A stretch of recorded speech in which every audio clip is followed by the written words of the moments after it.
Chers consoeurs, chers confrères, mesdames et messieurs, au moment où tous les médecins de Côte d'Ivoire sont occupés à préparer activement leur convention nationale élective, la première du genre d'ailleurs depuis 62 ans, donc une convention nationale élective historique, certains de nôtres s'agitent. Et à l'analyse de leurs actions, nous constatons que leur comportement est simplement lié à une méconnaissance de leur ordre. En tant que premier responsable de l'ordre des médecins de Côte d'Ivoire, j'ai donc décidé ce jour de monter au créneau pour présenter l'ordre national des médecins de Côte d'Ivoire dans ses fondements, en espérant que ceci permettra aux uns et aux autres de savoir à quoi s'en tenir et à nos confrères et consoeurs qui s'agitent, comme je l'ai dit, de revenir à la raison. L'Ordre national des médecins de Côte d'Ivoire est souvent confondu avec une association ou un syndicat. Or, il s'agit d'une institution créée par la République de Côte d'Ivoire par la loi 60-684 du 10 septembre 1960. C'est un fait important, puisque on remarque que l'Ordre national des médecins de Côte d'Ivoire a été créé seulement quelques semaines après l'indépendance de notre pays. Ceci peut s'expliquer par deux raisons, une raison subjective et une autre objective.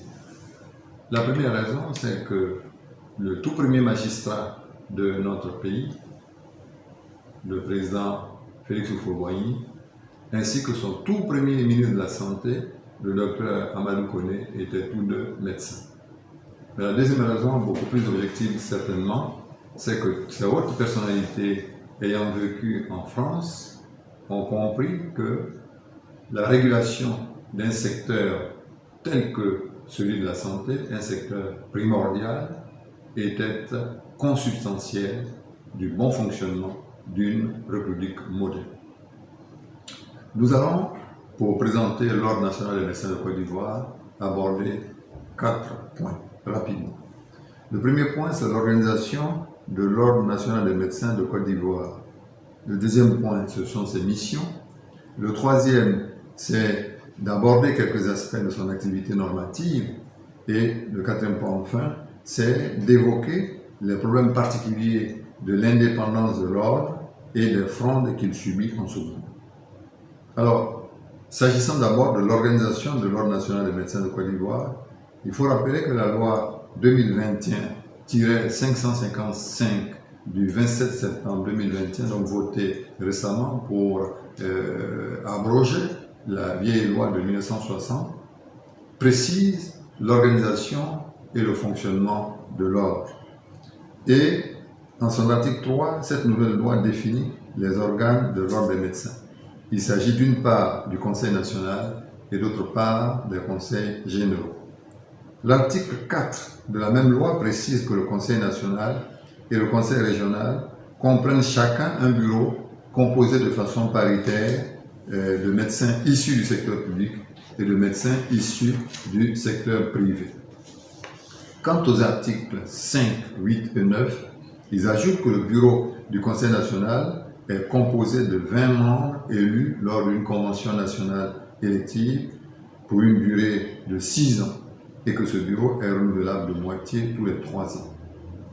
L'article 19 fixe le nombre des membres des conseils régionaux au prorata du nombre des médecins de la région. Enfin, l'article 22, de son côté, dispose que le bureau du conseil est élu pour une assemblée générale, par une assemblée générale élective pour une durée de 6 ans et est également renouvelable de moitié tous les 3 ans. Voilà sommairement brossé l'organisation et le fonctionnement de l'ordre. Nous allons maintenant passer à l'énumération de ses missions régaliennes. Celles-ci sont définies par l'article 2 de la loi. On peut les résumer comme suit. Premièrement, veiller au respect des principes de moralité, de probité et de dévouement indispensables à l'exercice de la médecine, ainsi qu'à l'observation par tous ses membres des devoirs professionnels et des règles édictées par le Code de déontologie médicale. Donc déjà, un terme important, Code de déontologie médicale. Deuxième mission, assurer la défense de l'honneur et de l'indépendance de la profession médicale. Assurer la défense de l'honneur et de l'indépendance de la profession médicale. Troisième mission, organiser des œuvres d'entraide et de retraite pour les membres de l'ordre. Quatrièmement, veiller à la formation professionnelle continue des membres et à l'évaluation des pratiques professionnelles. Et puis enfin, cinquième mission, contribuer à la promotion de la santé publique. Ces missions se passent donc de commentaires et nous allons donc évoquer, troisièmement, quelques aspects des activités normatives de l'Ordre des médecins de Côte d'Ivoire. En effet, ces activités normatives constituent l'essentiel du travail de l'Ordre, puisque son rôle régalien, c'est de veiller au bon déroulement de la profession médicale dans notre pays. Alors, on pourrait épiloguer là-dessus, mais nous allons évoquer simplement deux petits points.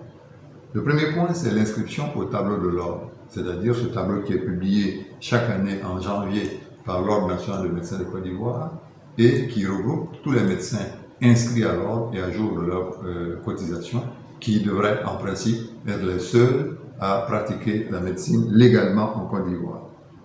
L'article 35 dispose que nul ne peut exercer la profession de médecin en Côte d'Ivoire s'il n'est inscrit au tableau de l'Ordre. Deuxième point, c'est la section disciplinaire. L'article 15, en son alinéa 3, précise que les décisions rendues par la section disciplinaire du Conseil national ne sont susceptibles de recours que devant le Conseil d'État. Donc effectivement, l'Ordre national des médecins de Côte d'Ivoire a une fonction disciplinaire et il est important de noter qu'aucune juridiction intermédiaire ne peut intervenir dans ces décisions qui ne peuvent être remises en question que par le Conseil d'État. Enfin, les problèmes particuliers de l'indépendance de l'ordre et les frondes que subit notre ordre en ce moment. S'agissant d'abord de l'indépendance de l'Ordre national des médecins de Côte d'Ivoire, il faut citer à nouveau l'article 2 en son alinéa 3 qui dispose que nous devons assurer la défense de l'honneur et de l'indépendance de la profession médicale. Donc un rôle très important dévolu à l'ordre. Il convient de préciser que l'Ordre national des médecins de Côte d'Ivoire, une institution de la République, est une institution indépendante. La loi ne lui a pas imposé de tutelle administrative et comme nous l'avons déjà vu, ces décisions disciplinaires ne sont susceptibles de recours que devant le Conseil d'État. Deuxième point, c'est les frondes subies actuellement par l'Ordre national des médecins de Côte d'Ivoire. Il faut rappeler que l'Ordre national des médecins de Côte d'Ivoire, nous l'avons d'ailleurs souligné d'emblée, s'adosse à un code de déontologie qui précise entre autres les devoirs des médecins ainsi que les rapports qu'ils doivent avoir entre eux et avec les malades et les autres professionnels de santé. Nonobstant ces dispositions, certains médecins foulent totalement aux pieds les règles de confraternité et même de simple courtoisie. Pire, ils ont même poussé le bouchon jusqu'à assigner en justice leurs collègues dirigeants le Conseil national. Malheureusement pour eux, ils ont été déboutés. Nous dirons que leur fronde prospère le plus souvent parce qu'ils se sentent, ou se croient plutôt, soutenus par des mains occultes ayant sans doute pignon sur rue. Mais aussi et surtout parce que l'ordre, à mon sens, ne bénéficie pas assez de la considération voulue de la part des autorités ivoiriennes.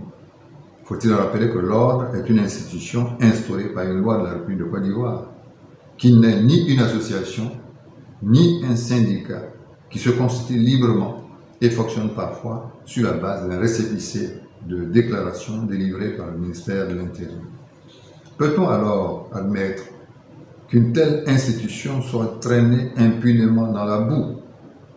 Certes, comparaison n'est pas raison, mais qu'adviendrait-il si quelques parlementaires, parce que mécontents du bureau de l'Assemblée nationale, déclaraient aux yeux de la nation qu'ils ont créé une deuxième Assemblée nationale?